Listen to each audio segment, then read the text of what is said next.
હવે ગૃહ ખાતાની કરવી છે, કારણ કે પોલીસ ભલે દિવસ રાત જાગે, તહેવાર ન ઉજવે, પરિવાર સાથે ન રહે, તો પણ હંમેશા સોફ્ટ ટાર્ગેટ પર રહે છે.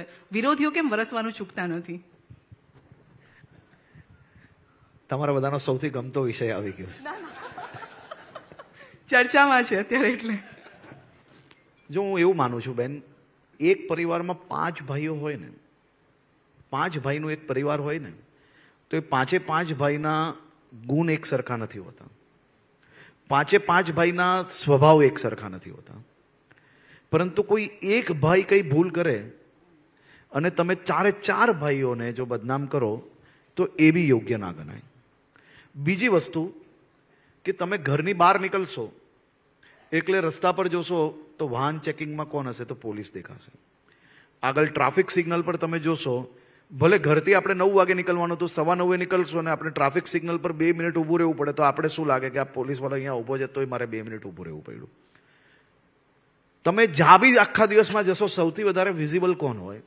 તો પોલીસ ફોર્સ હોય. સમાજમાં નાના મોટા કોઈ બી વિષય આવે, કોઈ બી વિભાગના વિષય હોય, તો સૌથી પહેલી ફોર્સ કોઈ પહોંચતી હોય તો એ પોલીસ ફોર્સ હોય. ક્યાંય આગ લાગી તો આગ લાગવામાં ફાયરવાળા એટલે કે બંબો ત્યાં પહોંચે ને એની પહેલા પોલીસ બી ત્યાં પહોંચતી હોય છે. પેલો ફાયરનો જવાન જ્યારે આગ ઓલવતો હોય ને તો એની જોડે પોલીસનો જવાન બી ઊભો હશે ત્યાં. કોવિડની અંદર જ્યારે હોસ્પિટલની અંદર કઈ બી અવ્યવસ્થા હોય તોય સૌથી પહેલા ડોક્ટર કરતા પહેલા ભલે માસ્ક એકની બદલે 2 પહેરવા પડે કે ગમે તેવી પરિસ્થિતિ હોય તોય સૌથી પહેલો ગેટ પર હશે તો પોલીસનો જવાન હશે. તોય હું એમ નથી કહેતો કે બધા એક સરખા જ હોય, પરંતુ કોઈ બી ઘટના બને, કઈ બી હોય તો સૌથી પહેલા સોફ્ટ ટાર્ગેટ પોલીસ જ બનતું હોય છે. અને તમારો બહુ સારો વર્ડ છે અને હું બી એવું માનું છું કે સોફ્ટ ટાર્ગેટ એ હોય જ છે. કેમ? કારણ કે બધી જ વ્યવસ્થાઓમાં હવે પોલીસ પાસે એક અરજદાર જાય છે. સોસાયટીમાં કોઈ એક વ્યક્તિ રહેતું હોય કે રાત્રે 12 વાગ્યા પછી એમને ગરબા રહીમાં અહીંયા હાઈ વોલ્યુમ પર કામ રાખ્યું કે સાઉન્ડ ચાલુ હતું, તો સામાન્ય રીતે એક વ્યક્તિ જાય અને એની અરજીને જો માનીને પોલીસ આગળ જાય તો એના સિવાયના 50 ફ્લેટ હોલ્ડર હોય એના માટે પોલીસ દુશ્મન થઈ જાય.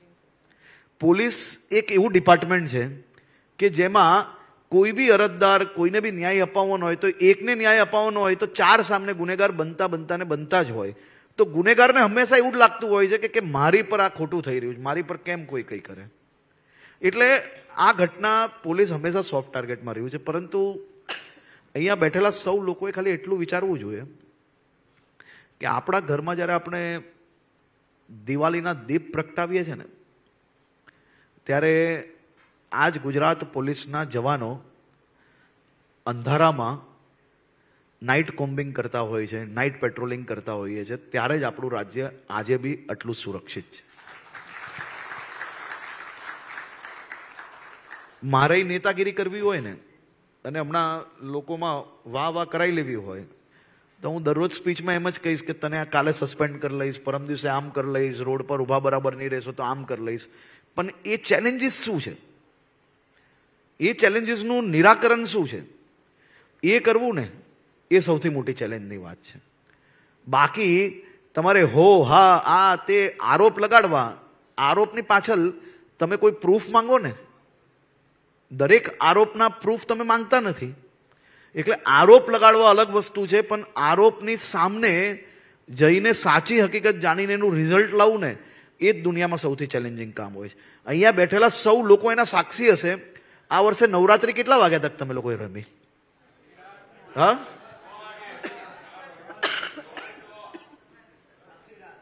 આખી રાત નવરાત્રી રમી શક્યા તમે? અમદાવાદની અંદર નવરાત્રી રમીને ઘરે પાછા જતા હતા, કોઈ વાંધો પડ્યો કોઈને? હું નથી કહેતો, તમે ગયા હશો નવરાત્રીમાં. જ્યારે રિટર્ન આવતા હતા ત્યારે લાખો લોકો રોડ પર ઉભા રહીને, કોઈ લારી પર, કોઈ દુકાનમાં, કોઈ હોટલના નામે, એમને રોજગારી ડબલ થઈ કે નહીં થઈ? એ દિવસે આમાંના કોઈ બી વ્યક્તિએ જઈને એમ કીધેલું કે પોલીસને અભિનંદન કે આખી રાત તમે પોતાના પરિવારને ગરબા છોડીને, માતાજીની પૂજા છોડીને રાજ્યના કરોડો લોકોની સુરક્ષાની ચિંતા કરી? હું એમ માનું છું કે જ્યારે સારી વાત છે તો સારી વાત કરો, જ્યારે કોઈક સારું કામ કરે તો એને અભિનંદન બી આપવા જોઈએ. આપણે જવાબદાર લોકો છે. તમે ખોટું કામ કરે છે, ખોટું કામ કરનાર લોકોને જરૂરથી ટોકવા જોઈએ, પરંતુ તમામ લોકોને એક જ વસ્તુ, એક જ નામે પુકારવું, આ કેટલું યોગ્ય કેટલું નહીં, એ તો ચેનલ તરીકે, એક ન્યુટ્રલ વ્યક્તિ તરીકે તમારે લોકોએ અનુમાન કરવું જોઈએ.